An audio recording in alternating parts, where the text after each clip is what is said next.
ಹರೇ ಶ್ರೀಕೃಷ್ಣ. ಶ್ರೀಮದ್ ಭಗವದ್ಗೀತೆ ಅಧ್ಯಾಯ 11 ಶ್ಲೋಕ 54.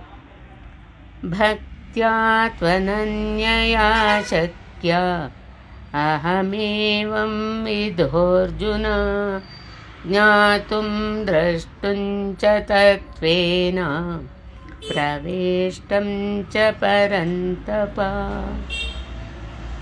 ಈ ಶ್ಲೋಕದ ಭಾವಾರ್ಥ: ಹೇ ಶ್ರೇಷ್ಠ ತಪವುಳ್ಳ ಅರ್ಜುನನೇ, ಅನನ್ಯ ಭಕ್ತಿಯ ಮೂಲಕ, ಅಂದರೆ ಮತ್ತಾವ ದೇವತೆಯನ್ನು ಸ್ಮರಿಸದೆ ಅನನ್ಯ ಶ್ರದ್ಧೆಯಿಂದ ನನ್ನನ್ನು ಭಜಿಸುವವರು ಮಾತ್ರ ಈ ರೀತಿ ಪ್ರತ್ಯಕ್ಷವಾಗಿ ನೋಡಲು, ತತ್ವದ ಮೂಲಕ ಸಾಕ್ಷಾತ್ತಾಗಿ ತಿಳಿಯಲು ಹಾಗೂ ನನ್ನನ್ನು ಸೇರಲು ಸಮರ್ಥರಾಗುವರು.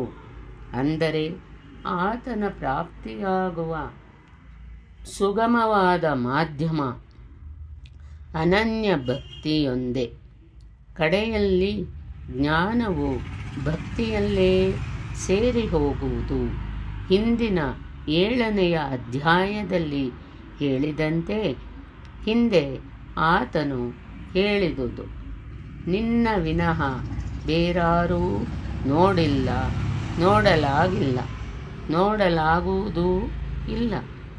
ಈಗ ಇಲ್ಲಿ ಅನನ್ಯ ಭಕ್ತಿಯೊಂದಿದ್ದರೆ ನೋಡುವುದಷ್ಟೇ ಅಲ್ಲ, ಸಾಕ್ಷಾತ್ತಾಗಿ ತಿಳಿದು ನನ್ನಲ್ಲಿ ಪ್ರವೇಶಿಸಲೂಬಹುದು.